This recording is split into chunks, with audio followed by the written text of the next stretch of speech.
Hi home cooks! Today I'm in the kitchen making a classic Bolognese-style beef ragu.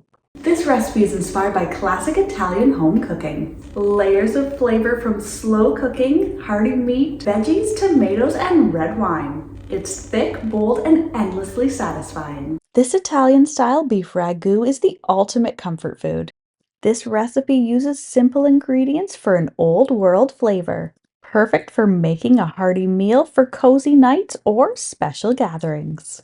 So let's get into the kitchen. This is how I make Bolognese-style beef ragu.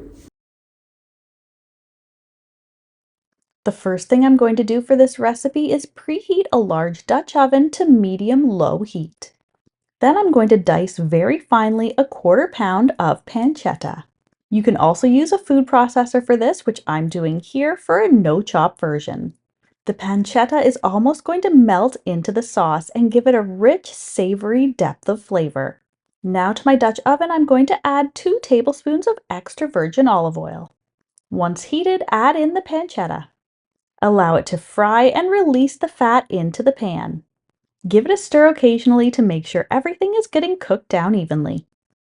Meanwhile, chop 1 shallot, 2 ribs of celery, and 2 carrots very finely. Or add all these to a food processor until you have a fine vegetable mixture. The shallot that I'm using for my recipe can be replaced with 1/2 of an onion. This vegetable mixture is called a sofrito, and it's a very finely chopped base of flavor that's going to almost melt into the sauce as it cooks. Now that the meat has slowly released its fat, I'm going to add this vegetable mixture to the pot. Let it fry for a few minutes and then cover and allow the vegetables to cook and soften 8 to 10 minutes, stirring occasionally. This is going to allow the vegetables to brown and soften with the meat. Make sure to give it a stir occasionally to make sure nothing is getting overly browned in the pot.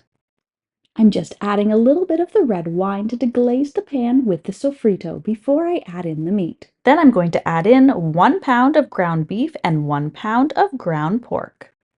Stir and break the meat up with your spoon and allow it to cook until the pink just disappears.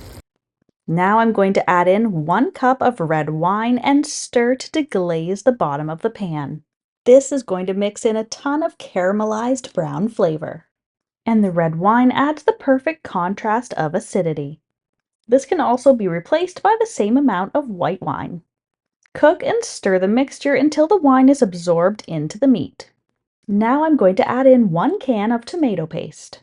This is going to add a super rich concentrated tomato flavor. Mix this into the meat and then add in 1 jar of tomato sauce. I have some tomato sauce that I recently made from my garden fresh harvest. If you're interested in making your own easy tomato sauce, you can click on the link here. Using a jar of passata or tomato sauce of your choice is perfect for this recipe. Now I'm going to season this well with salt and pepper and stir to incorporate everything into the sauce. Cover the pan, leaving a little crack for the steam to escape, and allow your sauce to simmer on low heat for 4 hours. I'm going to check and stir mine a few times throughout the process. Don't be tempted to skip this step. The low and slow simmering is going to deepen and intensify the flavors while everything mixes and mingles together. The meat is going to continue to break down and give the sauce a thicker and silkier texture. Now that my sauce has finished bubbling away, I'm going to remove it from the heat. Your sauce should now be very thick and flavorful. Stir and adjust the salt and pepper to your taste. And the sauce is ready to use in your favorite recipe. Some great options you might want to try are tagliatelle bolognese. This is a classic pairing for bolognese. However, feel free to serve this sauce on the side of your favorite pasta, like pappardelle or even penne. This sauce also pairs perfectly with pasta bakes, the most popular being lasagna. But you can also use it in casseroles like baked ziti or spoon it over some baked stuffed shells. It can also be used as an alternative twist to some of your favorite comfort food meals, like shepherd's pie, stuffed peppers, or stuffed tomatoes. And as always, you can find a link to the full written recipe in the description box below. Enjoy! If you're a fan of deliciously simple vintage recipes and old-fashioned skills, then you'll want to check out this next video. Thanks for stopping by.